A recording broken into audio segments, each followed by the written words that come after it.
Hi Scott, I just wanted to show you briefly the sound setup I set up for the ordination. So you hopefully shouldn't have to do virtually anything to get sound. And here's what the deal is. I've just put one of the mics on a stand, and I've got the recorder attached to it as well.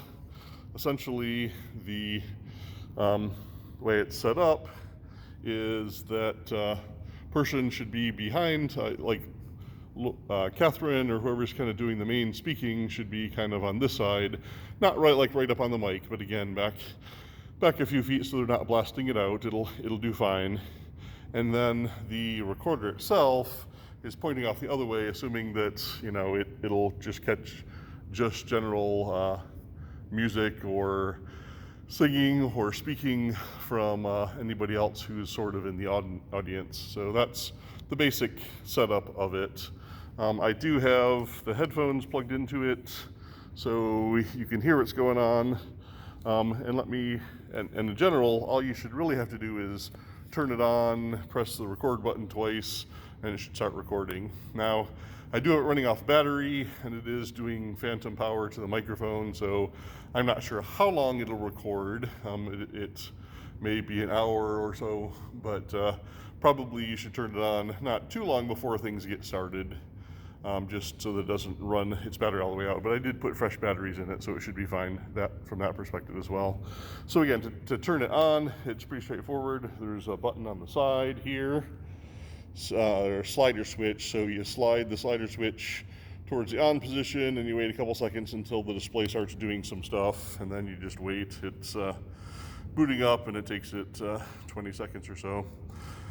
But once it's done that, once it finishes booting up, then it's just kind of showing the recording mode for the different mics. So these two capsule mics on the end are this input here that says mic, and I've got the good mic plugged into line 1. So those are the mics being used, and again, it's sort of seeing, you don't see a whole lot. I'm kind of right up on the mic at the moment. So one thing you do notice is if I'm right up on the mic and I start talking loudly, the button blinks a little bit, and that's sort of saying like, yeah, it's engaging the limiter a little bit.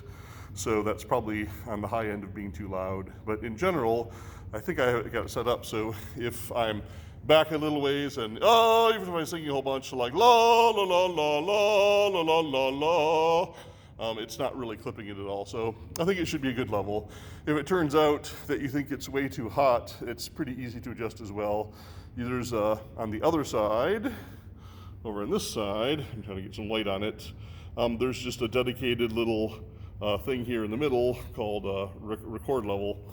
So if you hit that, it'll helpfully tell you, like, hey, you haven't told me which mic you're talking about. Which one are you talking about? So that just means you have to tell it, like, oh, for these two capsule mics, I hit that.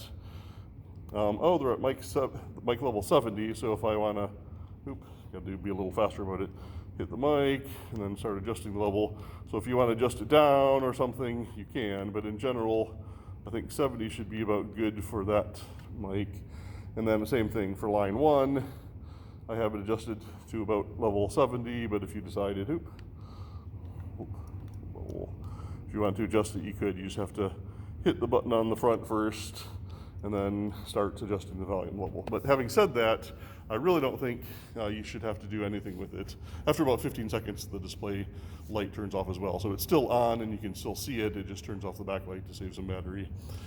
So again, not a whole lot to it. You really should just have to take this mic stand assembly that doesn't have anything else attached to it, just take it and set it out in a spot and have somebody kind of, again, stand a good 3 feet or so away from it. They shouldn't just treat it as a podium. They should just treat it as something that's kind of out there recording stuff. And so again, pointing the one end towards the main speaker area, and the other thing at sort of whatever the main audience level is. If it ends up being around a circle, that's fine. It'll still do a good enough job. And again, I'm just going to adjust volumes later anyway, so not a big deal.